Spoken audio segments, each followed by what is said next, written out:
Olá, estudantes, eu sou a professora Valéria e hoje estamos aqui para conversarmos um pouco sobre o Estatuto da Igualdade Racial. Mas eu gostaria de antes lembrá-los dos cuidados para a prevenção da pandemia. Então, o uso de máscaras, a higienização das mãos com água e sabão ou com álcool gel e, no momento oportuno, a vacinação. Eu espero que vocês estejam bem. Na nossa aula de hoje, vamos conversar, como eu disse, sobre o Estatuto da Igualdade Racial. A lei que institui o Estatuto da Igualdade Racial é destinada a garantir à população negra a efetivação da igualdade de oportunidades, a defesa dos direitos étnicos individuais e coletivos, o combate à discriminação e as demais formas de intolerância étnica.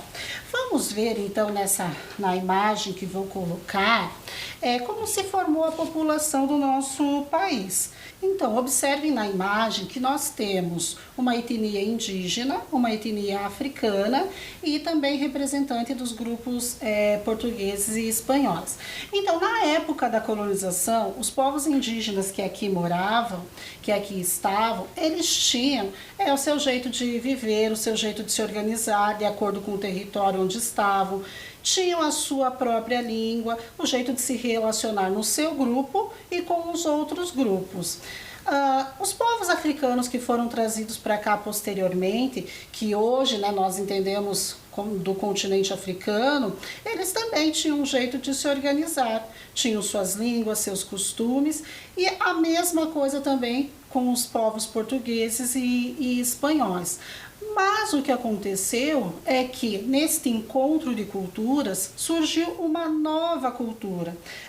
Não houve então uma troca de saberes. Os saberes dos povos indígenas e dos povos africanos foram desconsiderados e se sobrepôs então à cultura europeia. E por isso, até hoje, nós temos dificuldade de nos reconhecermos como descendentes de indígenas e de africanos. É muito importante conhecer a história da nossa ancestralidade, da nossa família, ouvindo os nossos avós, bisavós, familiares, e com esse reconhecimento, fica mais fácil para que a nossa cultura também seja valorizada. No período da colonização, uma cultura se sobrepôs à outra, então não houve troca.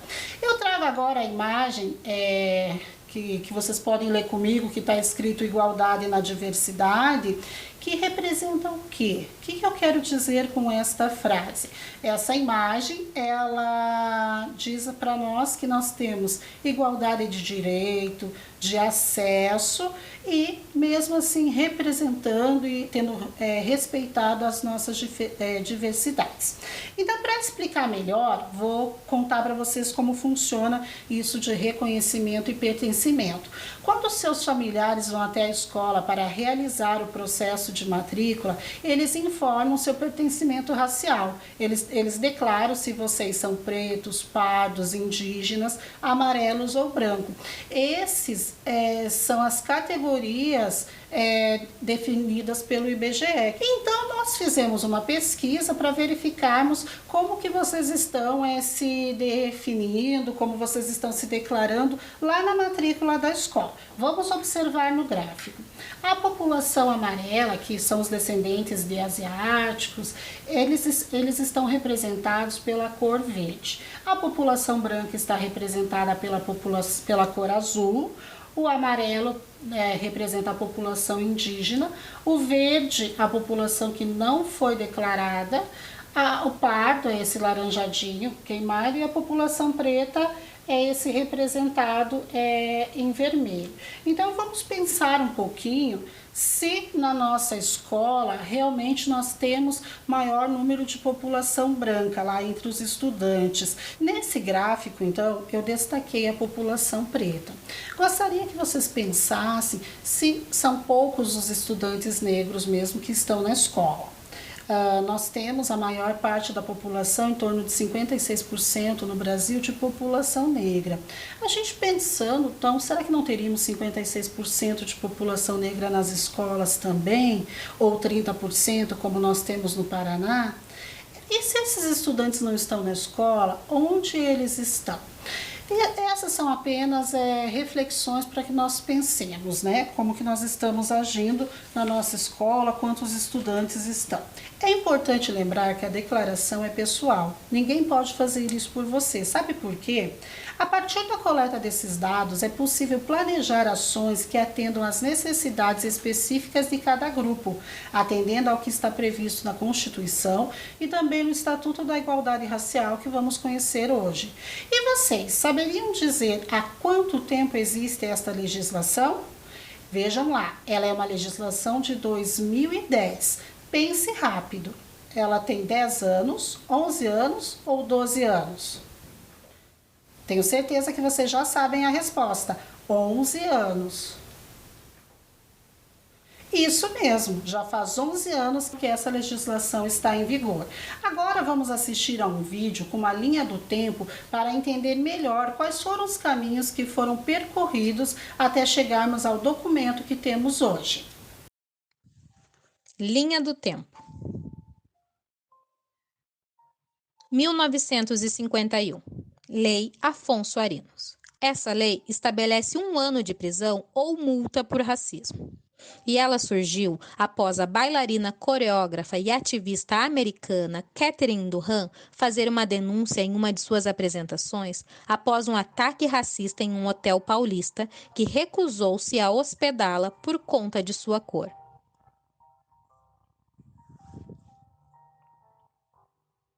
1970. No Rio Grande do Sul, foi criado o dia 20 de novembro como Dia da Consciência Negra, em celebração à memória de Zumbi dos Palmares. 7 anos depois, o Movimento Negro Unificado, MNU, instituiu o dia nacionalmente. 1978. Em 7 de julho de 1978, 3.000 pessoas de movimentos e entidades da população negra tomaram as escadarias do Teatro Municipal em São Paulo para denunciar o assassinato do operário Nilson Lourenço e a discriminação que 4 jovens negras jogadoras de vôlei sofreram num clube. 1979. O quesito cor é incluído no recenseamento do Instituto Brasileiro de Geografia e Estatística, IBGE. 1988.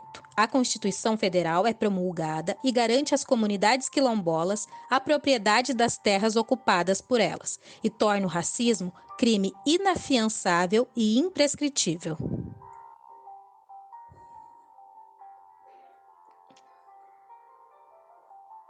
1989. A Lei Caon regulamenta a Constituição e determina a pena de reclusão a quem tenha cometido atos de discriminação ou preconceito de raça, cor, etnia, religião ou procedência nacional.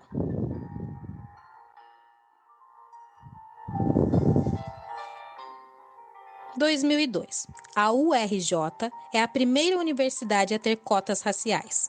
10 anos depois, o STF julga a política constitucional e elas viram lei em instituições federais. 2003. A promulgação da Lei nº 10.639, de 9 de janeiro de 2003, torna obrigatório o ensino de História e Cultura afro-brasileira nos estabelecimentos de ensino fundamental.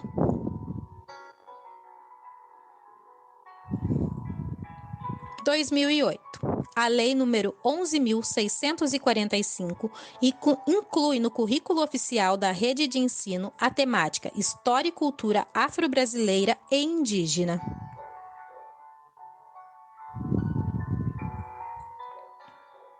2010. É aprovada o Estatuto da Igualdade Racial, que prevê o estabelecimento de políticas públicas de valorização da cultura negra para a correção das dificuldades providas pelo sistema escravista no país. Então, nesse vídeo nós conhecemos esses marcos históricos, que representam avanços no momento de resistência e luta por direitos da população negra do nosso país. E você, sabe como surge uma lei ou um estatuto? Vamos fazer um quiz para pensarmos juntos e descobrirmos essa resposta. Observe então comigo, vamos lendo e vamos encontrando as respostas juntos. Como surge uma lei? Através dos desejos do presidente do time de futebol? Quando eu acordo com vontade de fazer uma lei? A partir da manifestação de um grupo? Fácil essa, né? A partir da manifestação de um grupo. Pergunta 2, leiam comigo na tela. Para participar da discussão, da escrita de uma lei, você precisa ser filiado a um partido político, ser cidadão participante de um grupo que tenha os mesmos objetivos, ou ter olhos azuis? Me parece que não é essa a resposta, né? Ser cidadão participante de um grupo que tenha os mesmos objetivos. Vamos para a pergunta 3. Qual é o caminho para que um manifesto, um desejo de um grupo se torne lei? Vamos ver. Conseguir o apoio de parlamentares, vereadores, deputados e senadores? Convencer o diretor da escola? Ou falar com alguém da sua família? Conseguir o apoio de parlamentares, vereadores, deputados e senadores. Muito bem, então. Com esse jogo, deu para entender um pouco mais sobre o processo de escrita de uma lei. Então, é necessário que nós participemos de um grupo que tenha o mesmo objetivo e a mesma necessidade ou a mesma violação de direitos. Lembrando que qualquer pessoa pode se manifestar ou buscar esses grupos para iniciar o processo, identificando o motivo. E aí, qual é o próximo passo? Apresentar a proposta formalmente a um parlamentar, que dará o encaminhamento na Câmara de Vereadores ou na Assembleia Legislativa e até mesmo no Congresso Nacional.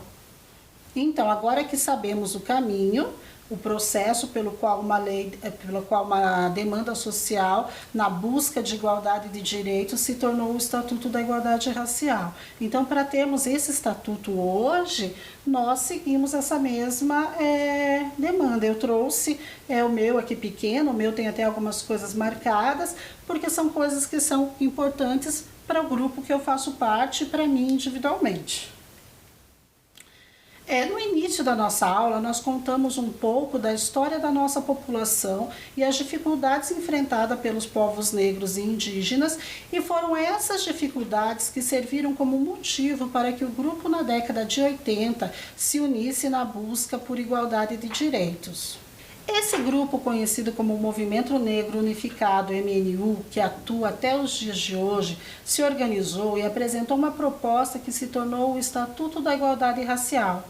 Mas é importante lembrar que esse processo foi longo e de muitas lutas, protestos, convencimentos e discussões, como vimos no vídeo. Esse vídeo nós também vimos uma imagem desse movimento que ocorreu no dia 7 de julho de 1978. E vamos rever essa imagem e fazer um jogo para testar a atenção de vocês. Então vejam comigo. Essa imagem nós já vimos no vídeo, certo? Vou deixar um segundinho para vocês observarem bem, porque a seguir vamos fazer uma malha quadriculada. Para quem não lembra qual é essa proposta, já vou explicar. Observaram a imagem? Então, no meu lado direito, eu coloquei vários recortes desta imagem. Eu quadriculei a imagem, numerei de 1 a 5 as linhas e as colunas estão enletradas de A até a letra E. E nós vamos localizar então as imagens que estão no meu lado direito. Vamos encontrar a primeira imagem, que está na coluna A, linha 5. Muito bem. E a segunda imagem, vocês conseguiram localizar? Está na coluna B, linha 3. A terceira imagem está na coluna D, linha 2. E a nossa última imagem está na linha 1, coluna E, certo? Agora vamos conhecer o que diz o Estatuto. Em seu primeiro artigo, o Estatuto já nos informa do que se trata. Podemos entender que esta lei foi criada de forma a tentar efetivar a igualdade de condições e acesso a uma parcela da população, pretos e pardos, que historicamente teve seus direitos violados. Então, o Estatuto, ele traz lá os direitos básicos, né? Os direitos à saúde, à educação, à cultura, esporte, lazer, liberdade de consciência e de crença, livre exercício dos cultos religiosos, acesso à terra, moradia adequada, trabalhos e meios de comunicação. Eu gosto sempre de lembrar que uma lei, ela nunca é uma benesse, como nós vimos no jogo que fizemos. É sempre fruto de luta das pessoas que têm esses direitos violados. Agora, então, vamos estudar o que está escrito no artigo 11 do Estatuto da Igualdade Racial. Diz nesse artigo que nos estabelecimentos de ensino fundamental e de ensino médio público ou privado é obrigatório o estudo da história geral da África e da história da população negra no Brasil, observando já o que estava disposto na Lei de Diretrizes e Bases da Educação, que é de 93 e 94 de 1996. Provavelmente, eu acredito que tenha acontecido com vocês já estudaram várias vezes essa temática em sala com os vários professores que vocês têm. E é isso que essa lei está garantindo realmente, que nós estudemos esta população. E quando nós estudamos essa temática, nós acreditamos que o conhecimento vai nos empoderar e vai evitar situações de xingamento, de piadas racistas, né? Que o conhecimento ele pode ser um instrumento de empoderamento da nossa população. E é esse estatuto que traz essa garantia para nós. Então, não é assim que saiu da nossa cabeça, da cabeça dos professores, agora de nós conversarmos um pouco mais sobre essa temática, certo? Agora que conhecemos um pouco mais sobre o Estatuto da Igualdade, de seu objetivo e artigo, gostaríamos de convidá-los a pensar e registrar quais ações podemos promover em nossa escola para efetivar a igualdade racial. Então vamos pensar comigo. Vimos um pouco da quantidade de negros que tem nas escolas de Curitiba, vocês conhecem os amigos de vocês, e o que nós poderíamos fazer individualmente e coletivamente para que todas as pessoas fossem tratadas com igualdade. Vamos anotar então no nosso caderno: família e direitos humanos, a data de hoje e a nossa consigna. Quais são as ações que podemos promover em nossa escola para efetivar a igualdade racial? Vou dar um tempinho para vocês registrarem e responderem.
Então, se não deu tempo de terminar, não tem problema, vocês terminam após essa aula.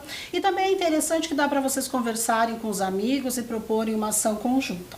Agora, vamos fazer um jogo com o nome de algumas mulheres que fizeram história devido às suas trajetórias de luta e resistência.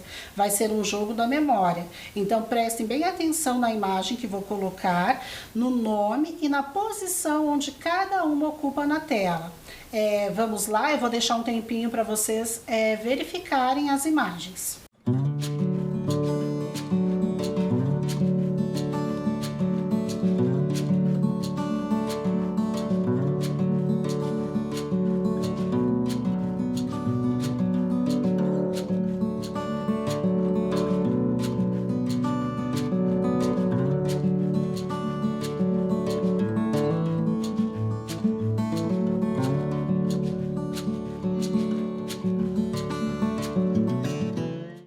observaram, né, as imagens. Agora, então, vamos tentar localizar.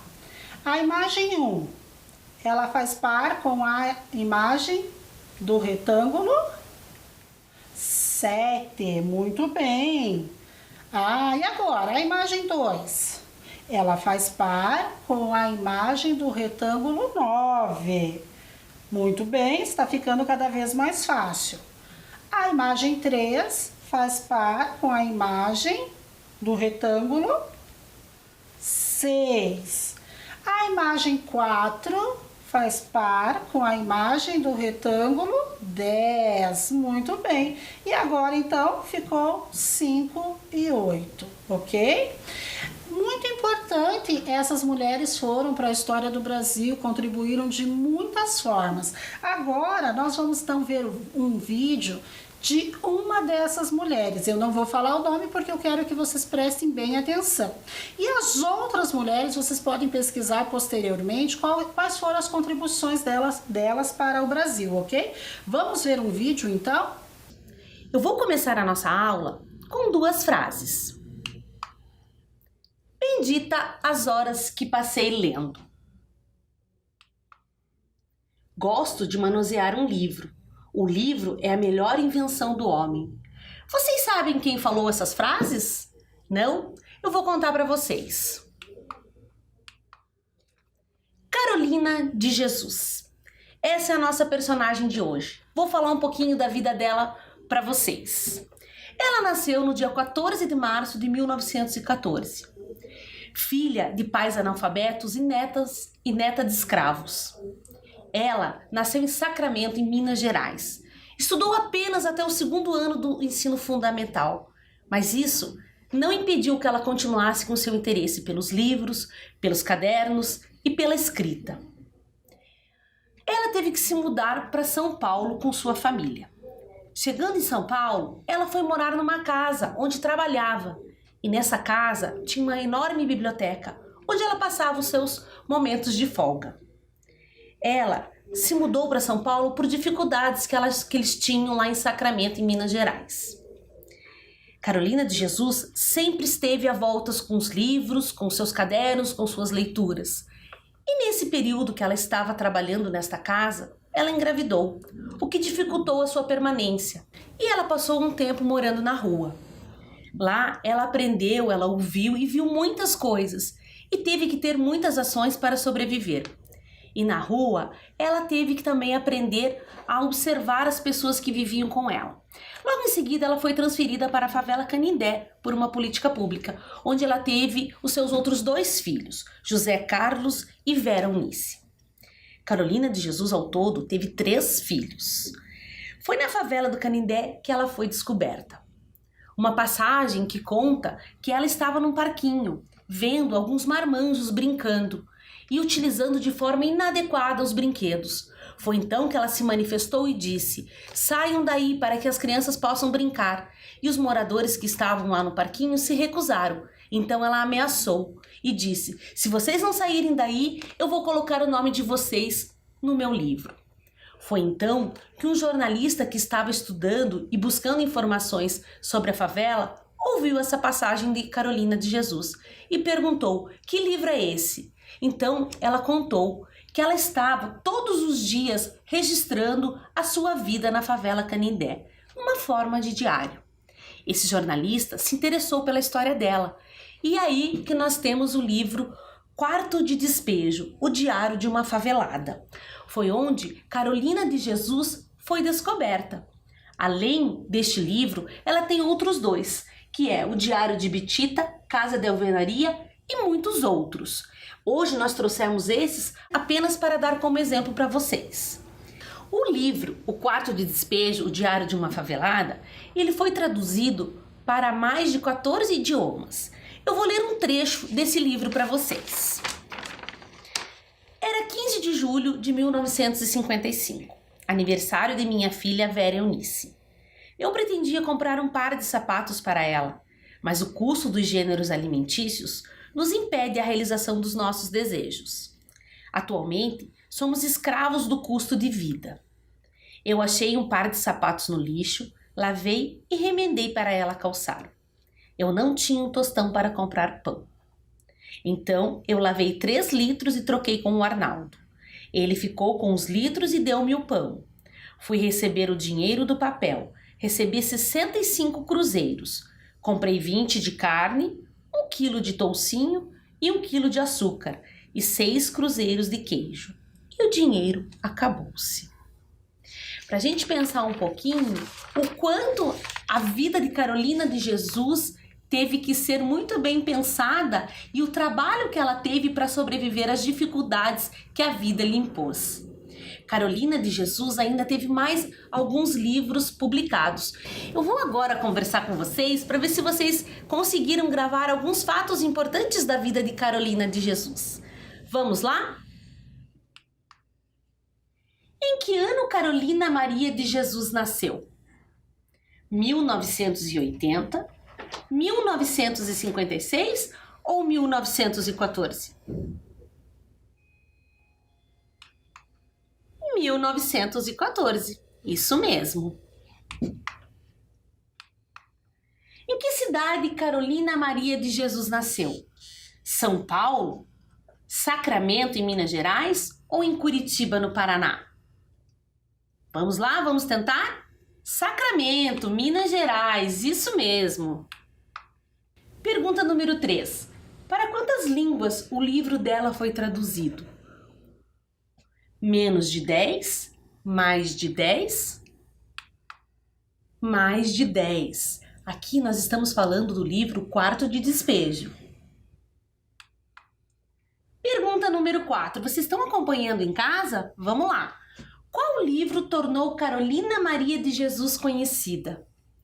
Diário de Bitita? Quarto de Despejo, Diário de uma Favelada? Ou Casa de Alvenaria? Esse tá fácil.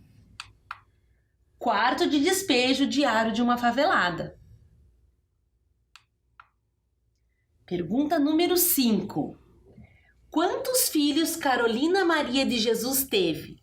6, 4 ou 3? 3, isso mesmo. Agora, estudantes da EJA, eu vou convidar vocês a fazer um registro do nome dessa escritora e do nome do principal livro dela, que é o Quarto de Despejo. Eu sugiro que vocês façam esse registro para vocês terem o nome dela e o nome do livro, caso vocês queiram pesquisar mais tarde. Vamos lá? Carolina Maria de Jesus, Quarto de Despejo. Eu vou dar um tempinho para vocês e daqui a pouco eu volto.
E então, estudantes, conseguiram registrar? Carolina Maria de Jesus, quarto de despejo. Essa mulher, escritora, catadora de papel, mãe. Essa é a história de Carolina Maria de Jesus. Nascida em 14 de março de 1914, em Sacramento, Minas Gerais, e faleceu em São Paulo, 13 de fevereiro de 1977, com 62 anos. Essa foi a história que eu trouxe para vocês hoje. Eu vou ficando por aqui e quem vai continuar essa aula de Família e Direitos Humanos com vocês é a professora Valéria. Até a próxima! Ficou muito bom o vídeo que a professora Alessandra gravou para nós, né? Então, vocês acharam interessante a história da Carolina de Jesus? Eu acho a história dela fantástica. Uma mulher guerreira que jamais desistiu, mesmo com todos os desafios que ela enfrentou. Agora, então, melhor do que eu falar sobre ela, eu vou chamar uma literatura deste livro, que está hoje nos acompanhando aqui no nosso cenário, para que nós possamos conhecer a trajetória de vida da Carolina de Jesus, essa grande mulher. Carolina Maria de Jesus, editora Mostarda. A família de Carolina era pobre e por isso ela estudou pouco. Sua mãe trabalhava de lavadeira para uma senhora da cidade, que bancou os estudos da menina no colégio Allan Kardec. Ela estudou por apenas 2 anos, mas foi nesse período que aprendeu as paixões da sua vida, ler e escrever. Por ser inteligente e gostar de ler, era motivo de piada entre as outras crianças. Embora jamais tenha se separado dos livros, seus companheiros da vida inteira. Quem não tem amigos, mas tem livros, tem uma estrada, escreveria mais tarde. Seguindo o suor e o esforço da família, Carolina viveu a adolescência entre fazendas e cidades da região, trabalhando como lavradora e empregada doméstica. Em 1933, estava de volta à sua cidadezinha natal. Certa tarde, enquanto lia sentada à porta de sua casa, Carolina foi presa. Tinha sido denunciada por ler. Foi acusada de ler para fazer feitiçaria contra os brancos. A mãe, desesperada, ao sair em sua defesa, também foi presa. Passaram mais de 5 dias na prisão, quase sem comer, maltratadas e humilhadas. Carolina apanhou dos policiais e a mãe, ao proteger a filha, teve um braço quebrado. Carolina desejava partir, procurar seu destino e ser feliz. O seu único feitiço eram as palavras, como ela registraria depois. Todos têm um ideal. O meu é gostar de ler. Depois da morte da sua mãe, em 1937, Carolina seguiu para a cidade de São Paulo. Chegou com o coração cheio de esperança e com o sonho de mudar de vida. Trabalhou como faxineira, auxiliar de enfermagem, vendedora e até artista de circo.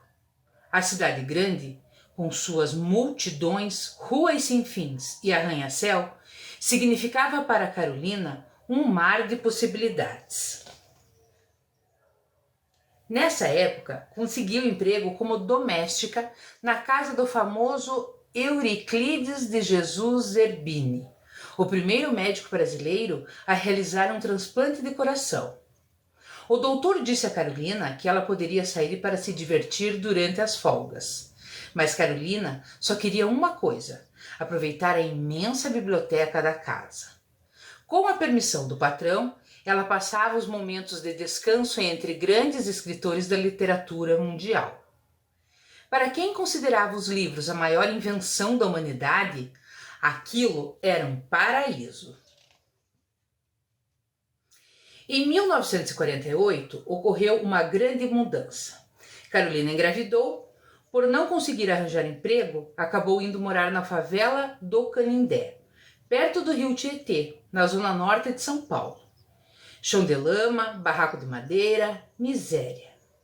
A favela, para Carolina, era o quarto de despejo da metrópole, onde lá onde ia parar tudo o que a cidade não queria mais usar. Apesar da realidade dolorosa, ela não deixava de sonhar. No fim do dia, encostada à porta de seu barraco, olhava para o céu, estrelado, e sonhava. Eu, que sou exótica, gostaria de recortar um pedaço do céu para fazer um vestido. A partir dos anos de 1930, a cidade de São Paulo passou a receber um grande número de imigrantes de todo o país. As pessoas deixavam a zona rural e partiam para a cidade em busca de novas oportunidades. Parte dessa população desamparada, junto de outros pobres que já viviam na cidade, passou a construir suas moradias em terrenos inabitados, principalmente nas regiões periféricas. Em 1957, a cidade de São Paulo tinha cerca de 2 milhões de habitantes, 50 mil deles vivendo em favelas. Para sobreviver, Carolina se tornou catadora de papel. Andava o dia inteiro pelas ruas de São Paulo, juntando todo tipo de papel que encontrava.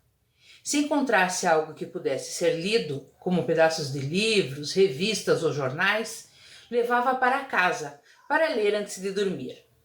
No fim da jornada, exausta, Carolina trocava os papéis por um pouco de dinheiro e o dinheiro por um pouco de comida. Depois de seu primeiro filho, João José, Carolina deu à luz José Carlos e Vera Eunice, todos nascidos na favela do Canindé. Os meninos, um pouco mais velhos, ficavam no barraco à espera da mãe, que saía para catar papel, levando a pequena Vera Eunice no colo. Os sacos de papel Carolina carregava na cabeça. Ela não deixava de se preocupar com os filhos descalços sobre a lama da favela, com certeza famintos, torcendo para que a mãe voltasse mais cedo para casa com um pedaço de pão ou um pouco de arroz.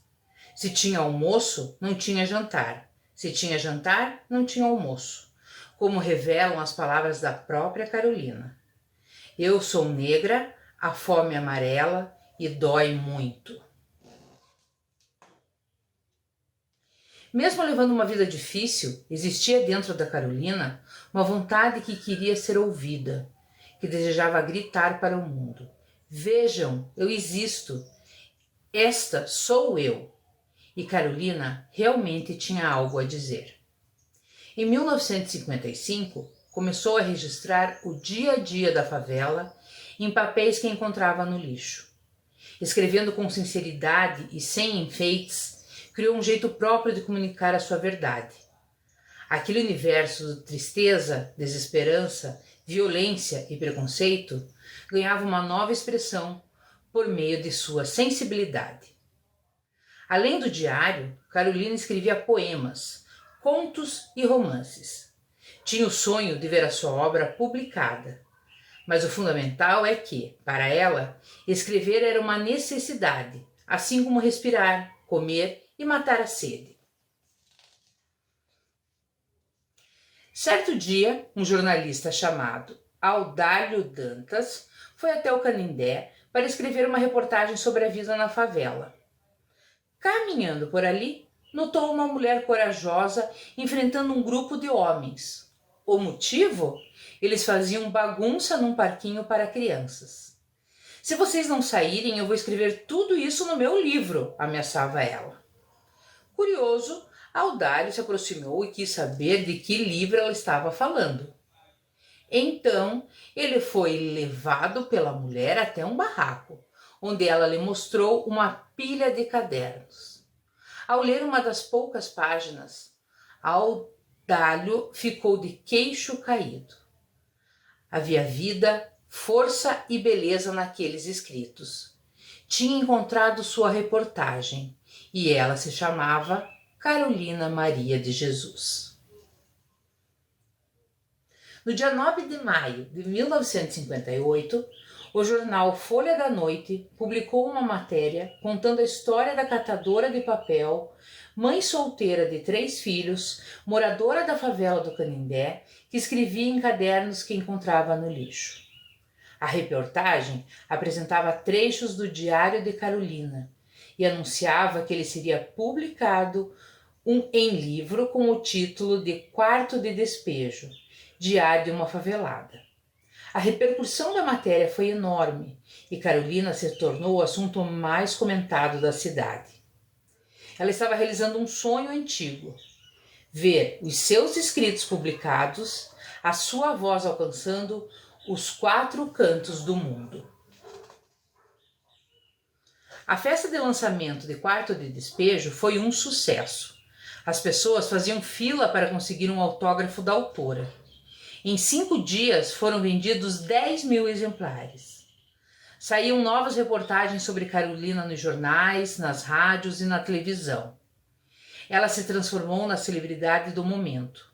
Tirou foto com autoridades e foi elogiada por grandes nomes da literatura brasileira como Jorge Amado e Manuel Bandeira.